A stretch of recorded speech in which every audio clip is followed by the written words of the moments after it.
So, I do a meta train every day, and I pull a lot of meta trains a lot of metas that not a lot of people do most of the time because they don't know how profitable they are on how many things you can get from them.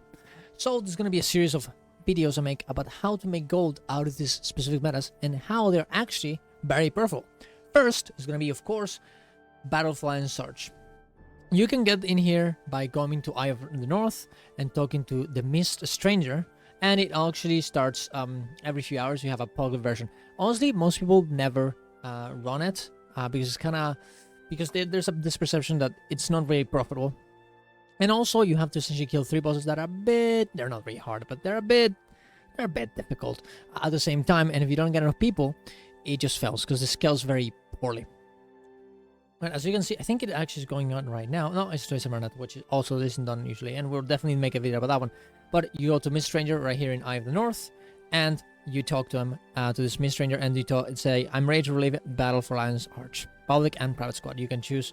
Well, actually, there is public. Public is going on right now, so I can't really make a private squad. Oh, actually, no, I would have to create a squad. Yeah, if I create a squad, it'll actually open. But it's the public version and the private version, right? And if you join. If you join in, you'll be able to start the meta. Now, this one really, the best way of doing this very, very fast is by essentially splitting your squad into all of these sectors and doing them over and like all at the same time, and then you kill the 3 bosses at the same time as well. That was one here, one here, one here. Very, very simple. Just have to, Oh, and also, by the way, and it's very important, when you're fighting the bosses, you can collect the scholars to do more damage to the boss. We actually tested this. The best damage you can do is by getting all the colors together. If you get one color that is the color again, the color that is not the color of the boss, you'll actually do more damage. If you do get the color of the boss, you'll do less damage. So ideally you want to get all of them. But how do you make gold out of this meta? You do it by you get a lot of stuff from this meta, a lot of materials, as you can see here in Fast. You get around 3 gold, 45 gold, 45 silver. If you got a group like me, you'll make it at around 15 minutes. If not, you'll probably make it at 20 or something like that. If it's a public one, I would actually not recommend it. You definitely want to do this with someone, with a big group of people that actually will listen to you spreading. If you don't spread around all of these places, it'll take an insane amount of time. If you surrogate, it'll be a complete disaster and very, very, very, very slow and very, very annoying.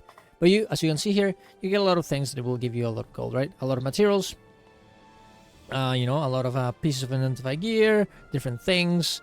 And the main thing that it gives you, actually, is, pristine toxic spores that you can sell, watchworks rockets as well that you can sell, of course. And it also gives you this little found belongings. And when you get these ones, found belongings, I actually have a lot of them here because I haven't really transformed into anything. You can consume them for karma, which I would actually not recommend because getting karma is actually very easy. So what you want to do is go to this heirloom lost and found guy. There's an E here on the entrance. You can also, the found heirlooms you can also drop, and you can transform them into gold. You'll give you this crate that you can open, and it'll give you some bag of alliance supplies, which will give you some sprockets, some other stuff, sometimes some boosters, which is actually very useful, some experience boosters, some item boosters. I actually would highly recommend to do it, because worst case scenario, you get those. I mean, in worst case scenario, you get some sprockets, but if you get this ones, it's definitely worth it, because this will give you boosters for open world, for Wars World, to give your gifts of battle easier, for reward tracks. All these things is very, very much worth it. And you also get these found belongings that you can use to get this gift of blades in order to get a little cute backpack, actually. I think I already have it. That you get by farming the blade shards that this meta and other stuff will give you. But this is how they look. They actually look pretty cool, I think. I don't think I have all of them. I think I only have the blue and the purple. I think there's a red one as well. And there's multiple colors that you can, farm to get them all. But they look pretty nice. But they also, you can use this found belongings to get you tomes of knowledge, which essentially mean 1 spirit shard or 1 level, which is actually very useful, or in order to get you watchword sprockets, which are also you can sell for a lot of gold, as you can see here if I were to just, I'm not gonna do it because I actually want the Tomes of Knowledge myself, because I want spirit shards and I actually run out of them very fast by making legendaries. But if you come in here and you see, they're not, they're like kind of low at the moment, but if you buy them, you will actually get a lot of them, and you will get 1,000. And watch how much. Well, to be fair, I got a lot of them, right? But it'll definitely be worth for you to transform into. You can also take the Tomes of Knowledge, and this is what I'm gonna do. I'm gonna get 3 beautiful 10 easy Tomes of Knowledge, which I really, really do need. What else? The other thing that is very, very worth about you doing this meta is actually the weapons that you can drop here. It's a low chance of you getting these weapons the first while you're doing this meta, while you finish this meta, but it's not uncommon. It's not an infusion. It happens pretty regularly. I see one of these ones drop for someone in my party at least once a week. And then the how are they called? Yeah, there we go.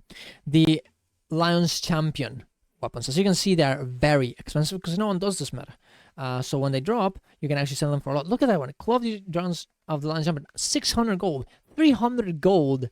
Insta-sell is actually insane. How much gold you can get from it. It is actually very, very good. And sure, you're not gonna get it every time, but that roll, you're not gonna waste your time here. You're still gonna get some materials. You're still gonna get some gold, and that possibility of you getting one of these weapons is actually worth it because it does happen. And if you don't, you're gonna get some item boosters. You're gonna get some experience boosters. You're gonna get some Tomes of Knowledge. You're gonna get some sprockets. It's actually very profitable. There's always something you're gonna get. And of course, as well, if you haven't done it, you also have a lot of achievements that you can get from this. Battlefield Sarge Mastery can give you some very cool skins. If you do all of the masteries here that you're gonna have to do, there's some of them are from the story, but also some of them are from I actually haven't finished them all, from the map as well. Lion's Captain's Mantle. Look at those shoulders. They look great. I think they look very, very awesome. You also get this little cape as well, which also looks pretty cool, as you can see there. And you get this, well, I guess this one doesn't really matter. But this one actually is used in order for you to, if you get all of the Living Season 1 achievements, you get the portal scroll to get to Old Lion's Arch. And you can check out the Lion's Arch before it was actually destroyed, which is actually a very cool thing. Thank you, Giljan, of course, to make this video, because I don't have it, and you probably should have it. But as you can see here, you can actually explore the whole city as it used to be. I'm actually kind of disappointed that you can't reuse mounts here, because it makes it so no one actually comes here anymore, which very much sucks. But it's a very cool place to hang out with your friends, and it looks actually pretty awesome, I think. So yeah, there's a lot of things to get out of this meta, a lot of gold to be made, and a lot of fun to make, because I think it's one of the there's not that many metas that actually make you spread around. It's usually just Zerging, and having this one that actually is a bit different like that, I think is actually very refreshing and very, very cool. So tell me what you guys think. Subscribe to the channel if you like this. See you guys around. Love you all. Bye bye.